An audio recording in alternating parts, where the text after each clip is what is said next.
Pretty excited. I got Park Tools sliding T-handle hex wrench set. So I'm going to put it on my tool board right there in the middle.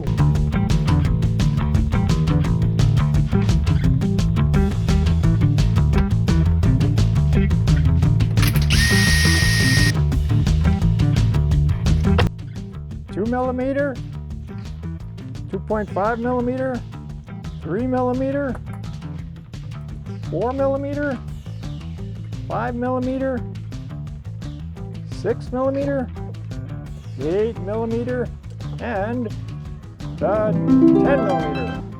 They stick out a little bit from the workbench. That's a cool feature, makes them a little easier to reach and also allows you to access any tools underneath them. A really nice upgrade to my tool board.